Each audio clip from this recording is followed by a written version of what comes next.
Hello guys, आज हम देखेंगे थायरॉइडेक्टोमी सर्जरी के बारे में। तो चलिए स्टार्ट करते हैं। तो इसका इंट्रोडक्शन है। Thyroidectomy is a surgical procedure to removal of all or part of your thyroid gland.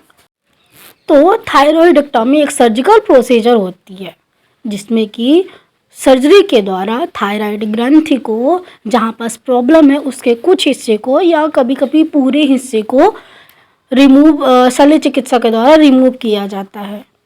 Thyroid is a butterfly shaped gland located in the front of neck. Thyroid gland यानी कि ग्रंथि एक तितली के आकार की ग्रंथि होती है जो गर्दन के सामने स्थित होती है, जैसा कि आप पिक्चर में देख रहे हैं।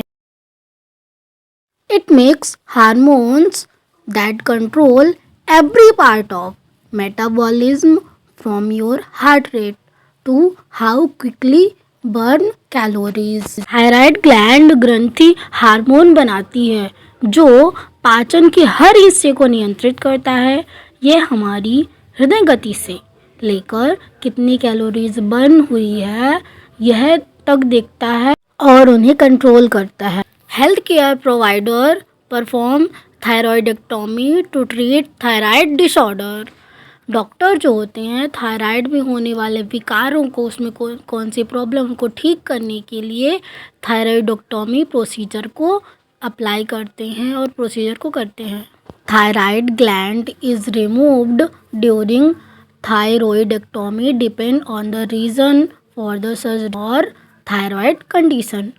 तो सर्जरी के दौरान कितना हिस्सा हटाना है यह थायराइड की कंडीशन और सर्जरी के कारण पर निर्भर करता है कि निडल जांच हुई है और कौन सी जांच हुई है। इससे पता चलता है कि कितना हिस्सा प्रभावित हुआ है, उसके हिसाब से सर्जरी होती है। अब ये देखेंगे कि डॉक्टर आपको कब रिकमेंड करेंगे कि आपको थायरॉइडेक्टोमी सर्जरी करवानी है।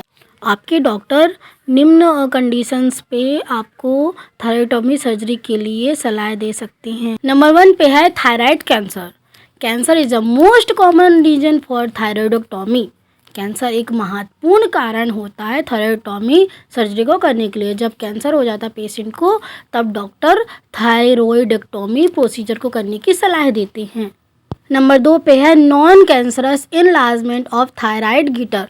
नॉन कैंसरस मतलब कैंसर रहित तो इनलार्जमेंट तो बढ़ा हुआ गिटर, यानी कि अ large goiter may be uncomfortable और make it hard to breathe और सैलो।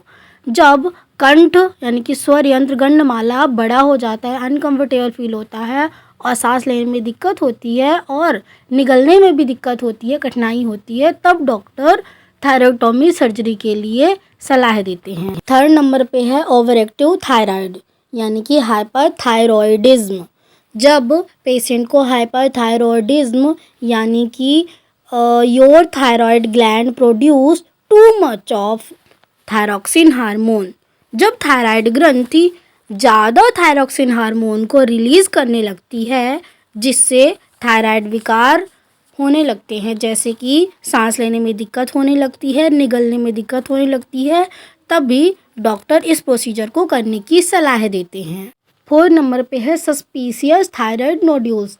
मीन्स ऐसा थायराइड नोड्यूल्स जिसका पता ही ना चले कि वो कैसा है। Some thyroid nodules can not be identified as cancerous और नॉन कैंसरस।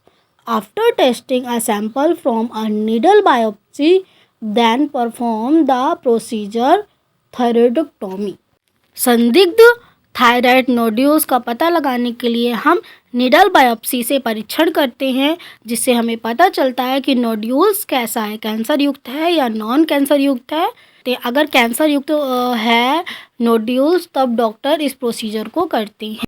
अब देखते हैं थायरॉइडेक्टोमी सर्जरी को करने के बाद कुछ रिस्क और कॉम्प्लिकेशंस होते हैं। वैसे तो जनरली थायरॉइडेक्टोमी सर्जरी सेफ होती है बट कुछ रिस्क एंड कॉम्प्लिकेशंस होते हैं। नंबर 1 पे है समटाइम्स ब्लीडिंग। कभी कभी ब्लीडिंग भी होती है। 2nd नंबर पे है इन्फेक्शन। जहाँ सर्जरी हुई है वहाँ इन्फेक्शन होने लगता है। 3rd नंबर पे है low parathyroid hormones level. Parathyroid hormones का लेवल जो होता है कम होने लगता है। 4th नंबर पे है permanent weak voice to nerve damage to vocal cord. तो हमेशा के लिए वोकल कार्ड जो होती है वो डैमेज हो जाती है या फिर कमज़ोर हो जाती है। वोकल कॉर्ड मीन्स स्वर यंत्र। अगर आपको हाइपरथायरॉयडिज्म हो गया है तब doctor iodine and potassium solution देती हैं। ये मेडिकेशन थायराइड फंक्शन को अच्छे से काम करने में हेल्प करती हैं। नर्सिंग से जुड़ी जानकारी के लिए हमें सब्सक्राइब करें।